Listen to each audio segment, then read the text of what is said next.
Good morning, dear students. Myself Tarun Dubey. I am your assistant teacher. Dear students, I have already discussed with you in the previous lecture introduction, why deforestation, the rise of commercial crops, villagers use forest from mainly ways, 5 ways, how it affected forest act to cultivation of villagers.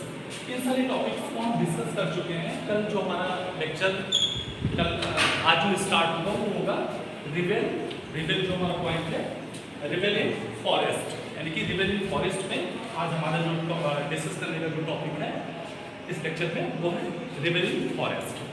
आपने previous lecture में देखा कि कितनी सारी problems थी villagers को लेकर करके। विलेजर्स की अनेक तरीके की प्रॉब्लम थी। जो ट्राइब्स थे वो बहुत अनेक तरीके से जो फॉरेस्ट एक्ट ब्रिटिशर्स ने पास किया उससे बहुत ज़्यादा अफेक्टेड थे। क्यों? क्योंकि अनेक तरीके की उनके ऑक्यूपेशन को छीन लिया गया था। जैसे ना वो हंटिंग कर सकते थे, ना ही वो फूड कलेक्ट कर सकते थे, ना वो हनी कलेक्ट कर सकते थे, और ना ही वो किसी तरीके के हर्ब्स या मेडिसिन को वो कलेक्ट कर सकते थे। तो इस तरीके से न केवल इतना ही बल्कि और अनेक तरीके की प्रॉब्लम्स आई। जैसे कि आपने देखा कि ब्रिटिशर्स ने कैसे टिम्बर की सप्लाई थी वो इंडिया से करना चाह रहे थे। क्यों? क्योंकि ब्रिटेन में उस समय ओक नामक जो ट्रीज था उसकी कमी हो गई थी, और उस ओक का जो ट्री था उसके फ्रूट्स को जो है वो ब्रिटिशर्स ने भी यूज करते थे। लेकिन वहाँ पे चूंकि लैक ऑफ ओक हो गया था तो वहाँ पे क्या हुआ कि ब्रिटिशर्स ने, चूंकि इंडिया ब्रिटिशर्स की कॉलोनी थी, और ब्रिटिशर्स ने सोचा कि क्यों ना हम अपने इस जो टिम्बर है टिम्बर को क्यों ना हम इम्पोर्ट करें इंडिया से। और उस टिम्बर के लिए उन्होंने क्या किया, यहाँ पे डिफॉरेस्टेशन किया। डिफॉरेस्टेशन में आपको मैंने बताया भी था कि कैसे ब्रिटिशर्स ने यहाँ पे साइंटिफिक कल्टीवेशन को प्रमोट किया। साइंटिफिक कल्टीवेशन आपको पता है कि किसी पर्टिकुलर एरियाज में केवल पर्टिकुलर ट्रीज को ही डेवलप किया जाता है, जबकि हालांकि इंडियन जो है उसके अगेंस्ट थे। हमने आपको बताया कि डिफॉरेस्टेशन को कैसे बढ़ावा मिला, इंक्रीज ऑफ पॉपुलेशन को मैंने आपको बताया था, कैसे जो डेवलपमेंट ऑफ रेलवेज था उसकी वजह से भी बहुत सारा डिफॉरेस्टेशन को बढ़ावा मिला। टी, रबर, कॉफ़ी वगैरह की भी डिमांड इंटरनेशनल मार्केट में बढ़ रही थी, तो कहीं ना कहीं इससे भी जो इंडिया में इसके क्रॉप्स को ज़्यादा महत्व दिया ब्रिटिशर्स ने। अब मैं आपको बताऊंगा कि जैसे जो रिवेल हुआ, रिवेल क्यों हुआ, what is the reason behind of the revel in the forest. रिवेल ऐसे तो होता नहीं है, आपको पता है दो चीजें होती हैं, एक होता है रिवेल और एक होता है मूवमेंट। मूवमेंट एक अलग चीज है, लेकिन रिवेल जो होता है वो कहीं ना कहीं वायलेंस पे डिपेंड होता है। अब आपको सिर्फ ये समझने की जरूरत है कि ऐसा क्या कारण था। कोई खुशी खुशी तो विद्रोह करेगा नहीं, कोई खुशी खुशी तो गोली चलाएगा नहीं। आपको सिर्फ इस बात को, इस चैप्टर में सिर्फ इस बात को समझने की जरूरत है कि आखिर ऐसा इन विलेजर्स के साथ क्या हुआ कि जिससे इन्होंने ब्रिटिशर्स के अगेंस्ट जो है वायलेंटिव एक्शन ले लिया। इनको पता था कि ब्रिटिशर्स काफी स्ट्रांग पोजीशन में है। क्यों? क्योंकि वो एडमिनिस्ट्रेशन को रूल कर रहे हैं। इन जितने भी ट्राइब्स थे, जितने भी विलेजर्स थे वहां पे, और ये जो प्रॉब्लम्स थी ये केवल इंडिया में नहीं थी, बल्कि जहां जहां कॉलोनी सिस्टम अप्लाई हो रहा था in the 16th and 17th century and 18th century, वहां पे ये सारी प्रॉब्लम्स हर जगह थी। जैसे अभी हम आपको इसी टॉपिक पे डिस्कस करेंगे कि बस्तर का भी हम डिस्कस करेंगे और जावा का भी हम डिस्कस करेंगे। बस्तर और जावा दोनों डिफरेंट कंट्रीज में है। Bastar is situated in Chhattisgarh और Java is situated in Indonesia. तो ये नहीं कहा जा सकता कि केवल ये जो प्रॉब्लम थी, जो आपका रिवेल इन फॉरेस्ट टॉपिक में जो आप देख रहे हैं कि जो प्रॉब्लम्स थी विलेजर्स की, वो केवल इंडिया से रिलेटेड नहीं थी, बल्कि वो कहीं ना कहीं फॉरेन से भी रिलेटेड थी। और बस अंतर क्या है अभी मैं आपको बताऊंगा, classification of the Bastar and Java. ठीक है, अब बात आती है कि क्या कारण था। तो जाहिर सी बात है अनेक तरीके के, जो सबसे प्राइम कारण था वो था फॉरेस्ट एक्ट। फॉरेस्ट एक्ट ने क्या किया कि अनेक तरीके की जो विलेजर्स की प्राइमरी एक्टिविटीज थी उसको बैन कर दिया। बैन इन द सेंस कि उनको हंटिंग के लिए मना कर दिया, वो ट्रीज को नहीं काट सकते थे। जबकि ये लोग जो ट्राइब्स थे ये अपना ट्रेडिशनल राइट्स मानते थे। क्यों? क्योंकि इनके जितने भी पूर्वज सब जंगलों में रहते आ रहे थे, फॉरेस्ट के आसपास के एरिया में अपना विलेज स्टेब्लिश कर लिए थे। तो ये लोग ये मानते थे कि यहाँ पे हमारा जो है ट्रेडिशनल राइट्स है। लेकिन जब ब्रिटिशर्स आए तो उन्होंने अपने अनेक ऑब्जेक्ट्स को फुलफिल करने के लिए क्या किया कि इस फॉरेस्ट पे उन्होंने अधिकार कर लिया। तो अब कहीं ना कहीं इन जो ट्राइब्स थे, जो विलेजर्स थे, इनको एक कहीं ना कहीं एक पेन हो गया, एक तकलीफ बहुत हो रही थी कि हाँ ये लोग आए हैं और हमारे यहाँ अपना रूल अप्लाई कर करके हम लोग का शोषण कर रहे हैं। तो कहीं ना कहीं कई रीजंस थे। पहला था फॉरेस्ट एक्ट का, क्योंकि फॉरेस्ट एक्ट जो आपको बताया था मैंने कि एक जर्मन विशेषज्ञ जो फॉरेस्ट स्पेशलाइजेशन थे, स्पेशलिस्ट थे, फॉरेस्ट स्पेशलिस्ट थे, क्या नाम था, ब्रांडिश, डाइटिश ब्रांडिश। तो उन्होंने कैसे आए और 1864 में कैसे उन्होंने फॉरेस्ट सर्विस स्टार्ट की, 1865 में कैसे उन्होंने फॉरेस्ट एक्ट पास किया। उस फॉरेस्ट एक्ट में अनेक तरीके की इन्होंने जो एक हार्ड रूल इंप्लीमेंट किया, जो कि यहाँ के ट्राइब्स के लिए, यहाँ के विलेजर्स के लिए बहुत ही ज्यादा मुश्किल भरा रूल था। सेकेंड पॉइंट की अगर हम बात करें तो इन्होंने क्या किया कि बैन कर दिया अनेक तरीके से हंटिंग, वुड, ना किसी तरीके के वो कोई भी चीज कलेक्ट कर सकते थे फ्रॉम द फॉरेस्ट। इसके साथ साथ में अगर हम देखेंगे, अच्छा, और इनके ऑक्यूपेशन को भी बहुत ज्यादा प्रभावित हुआ इस फॉरेस्ट एक्ट से। क्यों? क्योंकि फॉरेस्ट एक्ट जब इम्प्लीमेंट किया गया तो उनको अनेक तरीके से मतलब जंगल से उनको एकदम सेपरेट कर दिया गया, अलग कर दिया गया उनका, और जबकि वो डिपेंड, उनके सारे जो सर्वाइवल था वो टोटली डिपेंड ऑन फॉरेस्ट। ठीक है, तो इस तरीके से बहुत ज्यादा उनमें एक असंतोष था, एक डिसएग्रीनेस था अगेंस्ट ब्रिटिशर्स। इसके साथ साथ में क्या हुआ कि इन ब्रिटिशर्स ने बहुत हाई टैक्सेस इंप्लीमेंट कर दिए। इनकी जो इनको क्या कहते हैं कि इनको कैप्चर कर करके इनको अन्य जगह जैसे असम के टी प्लांट में भेज दिया जाता था। वहां जाकर के वहां एक तो पुअर वर्किंग कंडीशन होती थी और इसके साथ साथ में इनका बहुत ही लो वेजेस होता था। तो ये अपने आप को, खुद को और अपने परिवार को सर्वाइव करने में बहुत ही कठिनाइयों का सामना करना पड़ता था। तो इस तरीके से अनेक प्रॉब्लम्स थी इनके साथ। तो इन्होंने फाइनली रिबेल, इनके पास एकमात्र जो रास्ता बचा वो रिबेल का ही बचा। अब हुआ क्या, बस्तर देख लीजिए, हालांकि अनेक चीजें मैं आपको बताऊंगा, आप हिस्ट्री में जब भी देखेंगे तो बहुत सारे रिबेल अगेंस्ट जो ब्रिटिशर्स हुए, चाहे वो संथाल हो, चाहे वो मुंडा हो, चाहे वो आपका बस्तर ही ले लीजिए, है ना, बहुत सारा हुआ, उराव का भी विद्रोह हुआ। तो इस तरीके, लेकिन हम इस टॉपिक पे और बस्तर और जावा का ही जिक्र कर रहे हैं। अब बस्तर देखिए क्या है, बस्तर जो है ये छत्तीसगढ़ के साउथ मोस्ट एरिया पे सिचुएटेड है, साउथर्न मोस्ट एरिया पे सिचुएटेड है। दूसरा इसका है कि ये उड़ीसा, महाराष्ट्र और आंध्र प्रदेश के बॉर्डर्स इसको टच करते हैं। और मैं आपको बता दूं कि जो बस्तर है ये इंद्रावती नदी के किनारे सिचुएटेड है। इसके साथ साथ में ये जो Bastar, Bastar is the group of villagers. ऐसा नहीं था कि बस्तर कोई गांव का नाम था, बल्कि बस्तर एक एरिया का नाम था और उस एरिया में कई विलेजर्स, कई विलेज थे और वहां पे एक बहुत बड़ी आबादी थी, हजारों की संख्या में वहां पे लोग रहते थे। और इन सारे गांवों के बीच में एक यूनिटी थी, बहुत सारी डाइवर्सिटी भी थी। यहाँ पे अनेक जातियां, अनेक जो ट्राइब्स रहते थे, चाहे वो आपका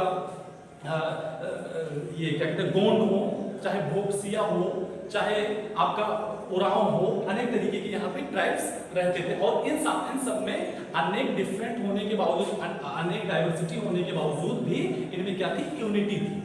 क्यों? क्योंकि सबका जो ऑक्यूपेशन था, सबका जो एक धर्म था, रिलीजन था, वो सब लगभग सेम ही था। और सब ये सब लोग जो है ये माउंटेन और अर्थ की पूजा करते थे। क्यों करते थे? क्योंकि इनका मानना था कि हमें लैंड अगर किसी ने दी है तो वो अर्थ ने दी है हमें। और इसके साथ साथ में ये कभी भी ब्रिटिशर्स के सपोर्ट में नहीं रहे, क्योंकि इनका मानना था कि हमें ब्रिटिशर्स तो कुछ दे नहीं रहे हैं, ना हमें एयर दे रहे हैं, ना हमें लैंड दे रहे हैं, ना हमें किसी तरीके के, ना हमें वाटर दे रहे हैं, है ना। तो इन सारी चीजों को ध्यान में रखते हुए इन लोगों ने ये डिसाइड किया कि जब ब्रिटिशर्स हमें कुछ देते नहीं तो उनको एक हाई टैक्स या टैक्स हम क्यों पे करें और उनके रूल को हम क्यों मानें। कल के आए हुए लोग आज हम पे रूल कर रहे हैं और हमें क्या कर रहे हैं, घर से बाहर कर रहे हैं, है ना। तो इन सब सारी चीजों को लेकर करके इनके साथ में अनेक प्रॉब्लम्स हैं। तो मुंडा और गोंड, भद्रास जैसे शेड्यूल्ड ट्राइब्स इस एरिया में, बस्तर एरिया में रहते थे और ये एक गांव का समूह था। ये आपको बताया कि हाँ ये अर्थ और माउंटेन की पूजा करते थे। अब देखिए इन्होंने रिबेल क्यों किया, जो सबसे मेन पॉइंट है इस टॉपिक का। इन्होंने किया कि हुआ क्या कि 1905 में ब्रिटिशर्स ने क्या किया कि उस बस्तर एरिया, जो भी एरिया था, उसके 2/3 पार्ट में क्या किया कि एक रिजर्व फॉरेस्ट अनाउंस कर दिया कि अब जो बस्तर का पूरा एरिया उसके 2/3 पोर्शन पे रिजर्व कर दिया और वहां से क्या किया कि जितने भी ट्राइब्स थे उनको बाहर कर दिया, जितने भी विलेजर्स थे उनको वहां से खदेड़ दिया विदाउट एनी कंपनसेशन, है ना। तो इन सब तरीके से, और इसके साथ साथ में उन्होंने एक हाई टैक्स लगा दिया। हाई टैक्स लगा दिया, क्यों लगा दिया कि ताकि जब वो खुद के सर्वाइवल में ही उलझे रहेंगे तो वो किसी तरीके के कोई इस तरह का रिवोल्ट नहीं कर पाएंगे। इसके साथ साथ में हम आपको बताएंगे कि इन गांव वालों के ऊपर अनेक तरीके से वायलेंटिव एक्शन ब्रिटिशर्स ने लिया। तो बहुत सारे जब डिसएग्रीमेंट्स इनमें आ गए तो उन्होंने रिबेल करने की सोची। और मैं आपको नेक्स्ट पॉइंट है कि ये जो लोग थे, जो बस्तर के लोग थे, द पीपल्स ऑफ बस्तर, उन्होंने क्या एक्शन लिया। तो उन्होंने एक्शन क्या लिया कि पहला जो मतलब सारे विलेजर्स इस रिबेल में शामिल थे। इसके साथ साथ में the rebels looted to market, यानी कि जो विद्रोह करने वाले ट्राइब्स थे अगेंस्ट ब्रिटिशर्स, इन्होंने क्या किया कि बाजार को लूट लिया। इन्होंने बाजार को लूट लिया। School and police station were burned, यानी कि स्कूल और पुलिस स्टेशन को इन्होंने जला दिया। इसके साथ साथ में जो है कॉलोनियल ऑफिसर्स वर अटैक, यानी कि जहां जहां भी कॉलोनियल ऑफिस थी वहां पे ये पहुंच करके उसको लूटा और उसके बाद उसके जितने भी डॉक्यूमेंट्स थे, जो भी गवर्नमेंट के डॉक्यूमेंट्स थे, उसको इन्होंने क्या किया, बर्न कर दिया, जला दिया, है ना। तो इस तरीके से इन्होंने ये जो विलेजर्स थे, ये बस्तर के रहने वाले लोग थे, इन्होंने क्या किया कि ये एक्शन लिया। अब हुआ क्या, जाहिर सी बात है कि हाँ कोई भी एडमिनिस्ट्रेशन के अगेंस्ट इतना कोई सक्सेस नहीं हो सकता है। जब 1857 आपने देखा कि हाँ, जो कि इससे काफी बड़े स्तर पे हुआ था, बहुत सारे सिटीज इसमें पार्टिसिपेट हुए थे, तो वो सक्सेस नहीं हुआ। तो बस्तर तो बहुत समझ लीजिए कि हाँ उसके कंपैरिजन में बहुत छोटा है। लेकिन इन बस्तर के लोगों ने ब्रिटिशर्स के खिलाफ रिबेल किया। अंत में क्या हुआ कि ब्रिटिशर्स ने पुनः रिकैप्चर कर लिया उस एरिया को, और पहले से ज्यादा अब उन्होंने क्या किया, पहले से ज्यादा हार्ड फॉरेस्ट रूल को अप्लाई किया। अनेक लोगों को, अनेक ट्राइब्स को मार दिया ब्रिटिशर्स ने। इसके साथ साथ में बहुतों को अरेस्ट कर लिया, अरेस्ट करके उनको प्रिजन में डाल दिया। इसके साथ साथ में अनेक लोगों को बस्तर से बाहर कर दिया और बहुत सारे लोगों को कैप्चर करके असम के टी प्लांट में मजदूरी करने के लिए भेज दिया, और वहां पे जाकर करके वो क्या करते थे कि मजदूरी करने लगे। ठीक है, तो इस तरीके से फाइनली ब्रिटिशर्स ने इस पे पुनः अधिकार कर दिया बस्तर पे, और अपने उन्हीं रूल को और ज्यादा हार्ड कर करके रूल करने लगे। लेकिन फाइनली अगर हम कंक्लूजन की बात करें about Bastar, then we found कि ये बस्तर के लोगों की एक अपनी खुद की विक्ट्री थी। एक इतने बड़े एडमिनिस्ट्रेशन से, एक इतने बड़े पावर से, एक इतना छोटे एरिया के जो ट्राइब्स थे, जो विलेजर्स थे, उनका ब्रिटिशर्स के अगेंस्ट रिबेल करना अपने आप में एक बहुत ही बड़ा ब्रेवरी वर्क था, बहुत बड़ा बहादुरी का काम था। और ये हार करके भी न केवल ब्रिटिशर्स को, न केवल वायसराय को, बल्कि इंग्लैंड में बैठे हुए संसद में यानी पार्लियामेंट में बैठे हुए लोगों के कान तक भी आवाज पहुंचाई कि अब आपका कोई भी फॉरेस्ट रूल जो है, कोई भी फॉरेस्ट एक्ट जो है, वो कहीं ना कहीं ज्यादा दिन तक हमारा शोषण नहीं कर सकता है। Okay okay, now I am discussing about the forest transmission in Java. अभी तक हम लोगों ने बस्तर को हम पढ़ चुके हैं। अब जो हमारा नेक्स्ट टॉपिक होगा वो होगा फॉरेस्ट ट्रांसमिशन इन जावा, यानी कि बस्तर में जो भी कुछ घटित हुआ वही सेम सिचुएशन हम जावा में भी देखते हैं।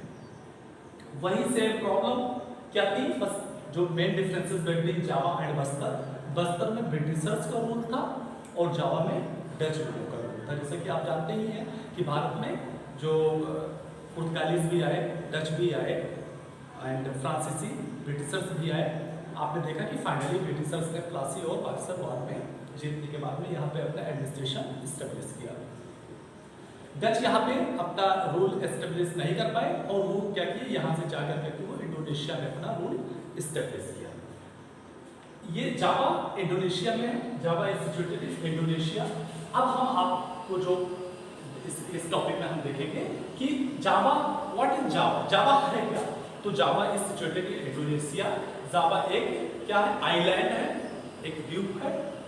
और यहाँ पे क्या हुआ कि डच का शासन था, यानी कि डच यहाँ पे रूलिंग बॉडी थे। अब आपको जैसा कि पता है कि 18 एंड 17 सेंचुरी में बहुत जब ओक ट्रीज था उस लैक ऑफ ओक की वजह से अनेक फॉरेन कंट्रीज ने क्या किया, उसका सब्स्टिट्यूट ढूंढना स्टार्ट किया। ब्रिटिशर्स ने तो इंडिया में टिम्बर को खोज लिया था।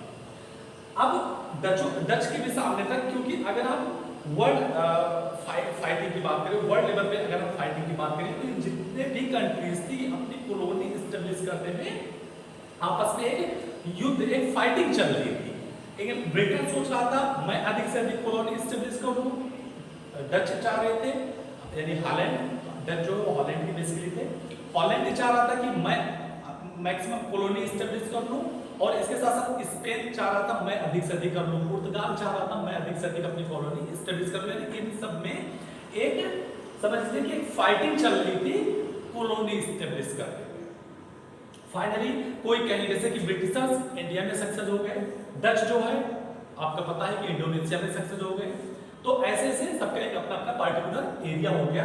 लेकिन प्रॉब्लम्स कहीं ना कहीं जब ओक ट्रीज कम हुआ तो डचों के सामने भी एक सबसे बड़ी प्रॉब्लम ये आई कि हम कैसे अपने जो हमारी जो नेवी है, जो डच नेवी थी, उसके जो रिक्वायरमेंट्स हैं शिप के कंस्ट्रक्शन में, तो कैसे इसको हम कंप्लीट कर सकें। तो डचों ने टिम्बर को पाने के लिए, यानी कि टू फाउंड द टिम्बर, ये टिम्बर पाने के लिए डचों ने क्या किया, जावा में वही रूल अप्लाई किया जो ब्रिटिशर्स ने बस्तर में किया। ठीक है, अब टिम्बर को पाने के लिए जावा में अनेक तरीके के रूल्स अप्लाई करने लगे। जैसे ब्रिटिशर्स ने बस्तर में या इंडिया में अनेक फॉरेस्ट एक्ट पास किए, ऐसे ही डचों ने भी क्या किया कि इन्होंने जावा और इंडोनेशिया में अनेक तरीके के फॉरेस्ट एक्ट को पास किया। सिमिलरिटी सबकी वही थी। अगर ऑब्जेक्ट की बात करें तो सिमिलरिटी दोनों में एक ही थी, क्योंकि उनका भी मैक्सिमम था कि अपने रिक्वायरमेंट्स को फुलफिल करना, और इनका भी मेन मकसद एक था कि हाँ उनकी भी जो नीड्स थी उसको फुलफिल करना।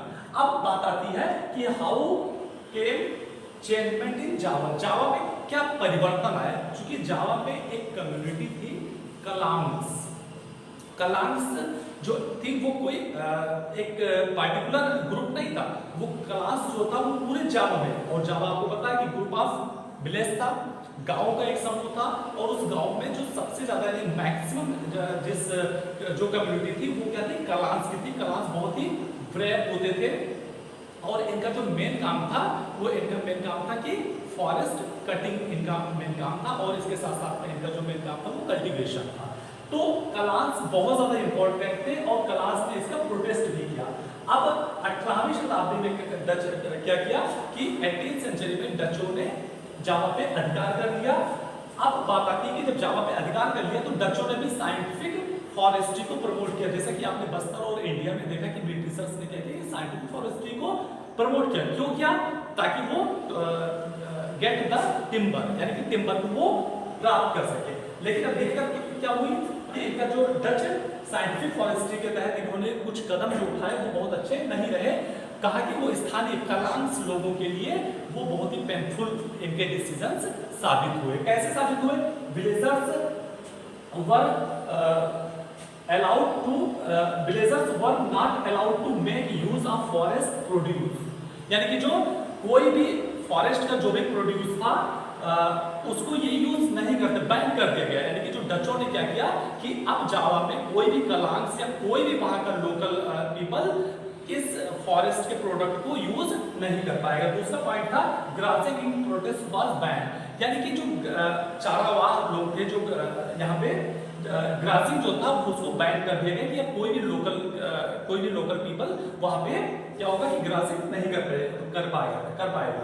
थर्ड पॉइंट है villagers were not to travel with their horse and cattles, यानी कि कोई भी विलेजर्स वहां पे जावा का वो जावा में अपने कैटल्स और हॉर्स को लेकर करके उन जंगल के रास्तों से नहीं गुजर पाएगा, है ना। तो अब मेरा जो नेक्स्ट पॉइंट है उसमें ये कि डचों ने एक रूल अप्लाई किया, एक सिस्टम अप्लाई किया, ग्रेट्युटी इंस्टेंट सिस्टम। इसके तहत क्या होता था कि इसके तहत जो है जो आपका forest area change into cultivation, यानी कि कल्टीवेशन में उसको चेंज कर दिया जाता था फॉरेस्ट एरिया को, और इस कल्टीवेशन पे अनेक रबर हो गया, कॉफी हो गई, टी वगैरह प्रोड्यूस किए जाते थे। तो इस तरीके से, और आप देख लीजिए कि जैसा कि आपका बस्तर का अगर हम रिवेल की बात करें तो वहां पे क्या था कि जो वहां का जो मेन लीडर था गुंडा धूर, वही यहाँ पे कौन मेन जो लीडर था वो क्या था, सुरोन टिको सामे, यानी कि जो आपका जावा का जो रिबेल, यानी कि जावा के जो लोगों ने रिबेल किया किसके अगेंस्ट, डचों के अगेंस्ट, तो उसका जो लीडर था वो सुरोन टिको सामे था। और सुरोन टिको सामे ने क्या कहा कि चूंकि लैंड, विंड, एयर, वाटर हमें गॉड ने दिया है, तो हम इन लोगों को टैक्स क्यों पे करें। तो इस वजह से ये जो इसने क्या किया कि पूरे जावा के लोगों को कलेक्ट किया और डचों के खिलाफ इसने एक रिबेल किया। अब देखिए how did war affected in सब सारी चीजों को फाइनली डचों ने फिर उनको रिबेल को क्या किया, डिस्ट्रॉयड कर लिया और पुनः अधिकार कर लिया डचों ने, यानी यहाँ ब्रिटिशर्स पुनः इंडिया में रीस्टेब्लिश हो गए और यहाँ पे डच पुनः जावा में रीस्टेब्लिश हो गए। अब बात आती है उसी समय वर्ल्ड वार भी स्टार्ट हो चुका था, चाहे वो फर्स्ट वर्ल्ड वार की बात करें, सेकंड वर्ल्ड वार की बात करें, तो अब डचों को ये एक डर सताने लगा कि अब तो जापान, चूंकि जापान जो है वो सेकंड वर्ल्ड वार में बहुत ही ज्यादा पावरफुल था, तो डच लोग इस एक प्रॉब्लम डचों की ये थी कि डच लोग सोचते थे कि अब जापान इंडोनेशिया पे अटैक कर लेगा और जावा को कैप्चर कर लेगा। हालांकि फाइनली हुआ भी, लेकिन उससे पहले भी डचों ने क्या किया कि डचों ने अनेक हार्डली फॉरेस्ट एक्ट को पास करके अनेक तरीके से इंडोनेशिया और जावा का शोषण किया, वहाँ के लोगों को डिस्टर्ब किया, अनेक तरीके की पेन दिया, और इस तरीके से फाइनली जो है वो जापान ने वहाँ पे कैप्चर कर दिया। लेकिन जापान भी कहीं ना कहीं एक फॉरेन कंट्री था, तो उसने भी अनेक तरीके से फॉरेस्ट रूल अप्लाई किए और शोषण ही किया। लेकिन जाकर के 1980 यानी कि 1980 के डिकेड में हम देखते हैं कि वहाँ की जो लोकल गवर्नमेंट बनी, कोई डेमोक्रेटिक बना, कोई मोनार्की बना, तो इस तरह उन्होंने जो भी कुछ डिसीजन ऐसे लिए कि जो कि फॉरेस्ट जो यहाँ पे शेड्यूल्ड ट्राइब्स थे उनके फेवर में लिए, और वो आज भी कंटिन्यू